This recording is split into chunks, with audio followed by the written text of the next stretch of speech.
চট্টগ্রামের ফুসফুস খ্যাত সিআরবির আইকনিক সড়কে শতবর্ষী গাছ কেটে এলিভেটেড এক্সপ্রেসওয়ে র্যাম্প করতে চায় চট্টগ্রাম উন্নয়ন কর্তৃপক্ষ সিডিএ। ইতিমধ্যে জমি ব্যবহারের অনুমতি চেয়ে রেলওয়ে ও গাছ কাটার অনুমতি চেয়ে বন বিভাগের কাছে আবেদন করা হয়েছে।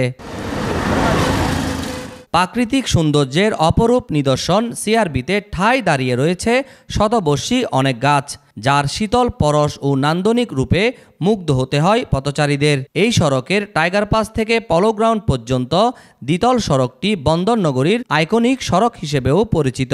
র্যাম্পটা গাছ কেটে না করে অন্যভাবে অন্য জায়গায়ও নামানো যায়, এটা সরকারের প্রতি দৃষ্টি আকর্ষণ করছে। এই সিআরবির ভিতরে এত সুন্দর যে একটা জায়গা, এই জায়গাটা যদি আপনারা যদি কিছু খারাপ মানুষ আছে এই পাহাড় কাটি ফেলতেছে, গাছ কাটি ফেলতেছে, এগুলির প্রশাসনের দিকে আগ্রহী বলতেছি যে আপনারা অতি শীঘ্রই ওদেরকে ধরে শাস্তি দেন। সিআরপির গাছ গড়া কাটা পরিবেশ নষ্ট করে তার দৃষ্টান্তমূলক বিচার হোক। আমরা চাই এই সৌন্দর্যটা ধরে থাকুক শত শত বছর। এখানে গাছের শ্যামা আছে, সুন্দর আছে, ঠান্ডা আছে, বাতাস আছে। এখন যদি গাছগুলো যদি কাটা হয় তাহলে আমরা বসবো কোথায়? গাছ তো মানুষকে ছায়া দেয়, অক্সিজেন তৈরি করে। গাছ কাটি ফেললে তো আমরা আর এটা পাবো না। গাছ যারা কাটে তারা দেশের শত্রু, জনগণের শত্রু। আমি এখন সিআরবি হাঁটতেছি, খুব ঠান্ডা লাগতেছে, ছায়া পাইতেছি।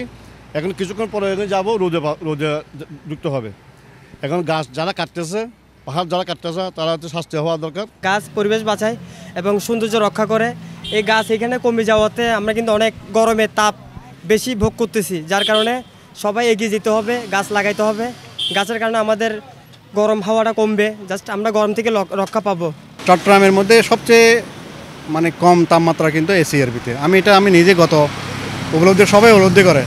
যখন গাড়ি চালিয়ে আপনি যান, মোটরসাইকেল চালিয়ে বা যে কোনো গাড়ি চালিয়ে যান, আপনি চিটাঙের সব জায়গা দিয়ে আপনি এখানে ঢুকেন, দেখবেন তো আপনার লাগবে। এটা সবার একটা প্রশান্তির একটা জায়গা সিআরবি। কেন শুধু আমরা এখানে গাছ কেটে কী ধরনের কী অবকাঠামো, যান্ত্রিক অবকাঠামো কেন করব? সিডিএ এর এ ধরনের উদ্যোগকে দায়িত্বজ্ঞানহীন উল্লেখ করে দ্রুত প্রকল্প বাতিলের দাবি পরিবেশবাদী নাগরিক অধিকার কর্মী সহ সর্বস্তরের জনসাধারণের।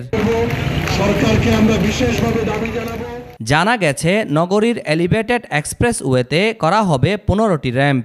টাইগার পাস মোড়ে 2টি র্যাম্পের মধ্যে একটি হবে সিআরবি হয়ে নিউ মার্কেটমুখী সড়কে, অন্যটি হবে আমবাগানমুখী সড়কে।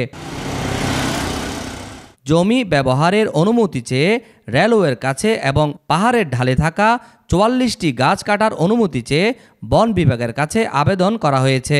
আবেদনের অনুমতি পেলে সেখানে 3 ডজনের বেশি শতবর্ষী গাছ কাটা পড়বে। প্রাকৃতিকভাবে সৃষ্ট দ্বিতল সড়কটি হারাবে তার আসল নান্দনিকতা। দর্শক, চট্টগ্রামের অক্সিজেন খ্যাত সিআরবি, এখানে মানুষ আসছে এবং গাছের যে ছায়া সেটি কিন্তু তারা ফিল করছে। আমরা দেখতে পেয়েছি যে সিডিএ কর্তৃক সিআরবির শতবর্ষী গাছগুলো কেটে এখানে র্যাম্প নির্মাণ করা হবে। চট্টগ্রামের মানুষ ঐক্যবদ্ধ হয়েছে এবং তারা বলছে এখানে শতবর্ষী গাছগুলো কেটে র্যাম্প নির্মাণ করতে দেওয়া হবে না। তবে বিকল্প ব্যবস্থায় যদি র্যাম্প নির্মাণ করা হয় তাহলে চট্টগ্রামের মানুষ সাধুবাদ জানাবে। চট্টগ্রামের অক্সিজেন খ্যাত সিআরবি থেকে মোহাম্মদ রবিল হোসেন, মিডিয়া এক্সপ্রেস।